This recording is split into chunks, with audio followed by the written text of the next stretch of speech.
All right, peace and blessings, everybody. It's Thursday, May the 17th, the year 2018.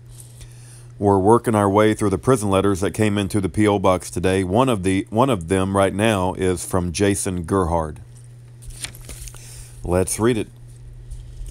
He wrote it on May the 11th, 2018. Dear Rudy, I sent him a lot of information on DiMaya because if it's going to help Daniel Riley, it might help Jason Gerhard too, right? They were both arrested at the same time. Jason Gerhard's been in prison over 10 years. Dear Rudy, thanks for the 924C material that's related to DiMaya. Just so you know, I have no idea what the hell is going on. Jason Gerhard is the same attitude as me. I don't think he likes legal crap at all. I don't like legal crap at all either. I just sent it to him because I thought it might help him, But I don't understand it, nor do I care to understand it. Just so you know, I have no idea what the hell is going on. To an extent, I do, but it is a small extent.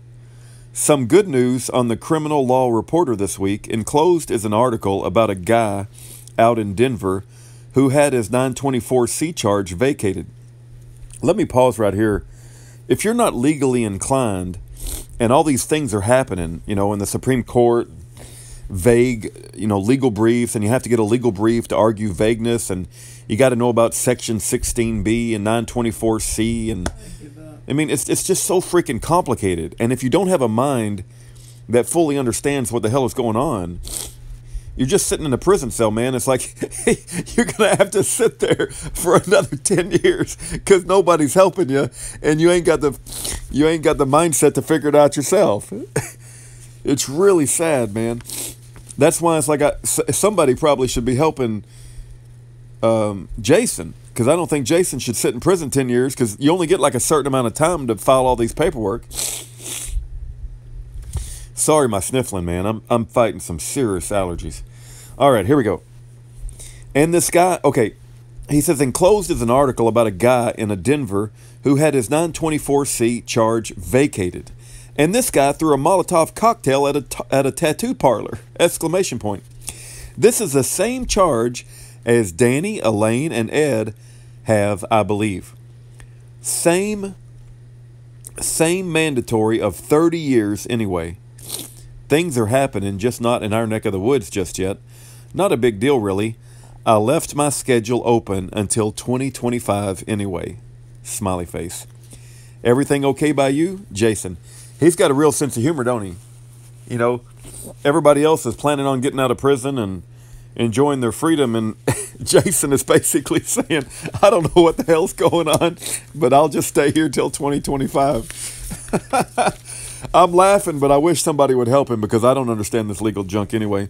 I'm going to go ahead and read the article that he sent me just so we have it recorded. Due process, violence law struck down after High Court vagueness ruling. A recent U.S. Supreme Court decision striking down a vague immigration law led by U.S. Court of Appeals for the 10th Circuit May the 4th to strike down a similar criminal law. The High Court's April the 17th due process ruling in Sessions versus DiMaya tossing out crime of violence language in the immigration law prompted the 10th Circuit to do the same with a criminal provision 18 U.S.C. 924C3B. Former 10th Circuit Judge, now Justice Neil M. Gorsuch, joined the court's 5-4 ruling for the immigrant in DiMaya. Chief Justice John G. Roberts, Jr. warned in dissent that the ruling could be used to strike down other laws like the one in the 10th Circuit tossed here. The law here was used to punish Clifford Raymond Salas for firebombing a tattoo parlor with a Molotov cocktail. It was a destructive device used to commit a crime of violence under the criminal law. But that crime of violence language is too vague under the identically worded criminal law for the same reasons it was too vague under the immigration law in DiMaya. Judge Paul J. Kelly, Jr. wrote for the court. So just to paraphrase, you got this guy who actually threw a Molotov cocktail at a tattoo parlor, who just got let off and got his sentence vacated. But Daniel Riley and Jason Gerhard, who didn't do anything, who didn't hurt anybody, are sitting in prison for 20 years. But that crime of violence language is too vague under the identical... Okay, I read that. Other circuits had upheld constitutional challenges to the criminal law, but that was before DiMaya, Kelly noted. Judges Jerome A. Holmes and Robert E. Bacharach joined the opinion. They sent the case back to trial court to vacate the conviction that got Salas a 30-year sentence and to resentence him. The Federal Public Defender's Office, Denver, represented Salas. The U.S. Attorney's Office, Las Cruces, New Mexico, represented the government. The case is United States v. Salas, 2018 BL 158863, 10th Circuit, 16217-5418. To contact the reporter of this story, Jordan S. Rubin in Washington at jrubin, R-U-B-I-N, at bloomberglaw.com.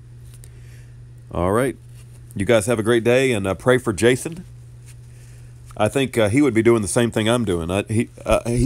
He's not interested in the law. He doesn't know how it works.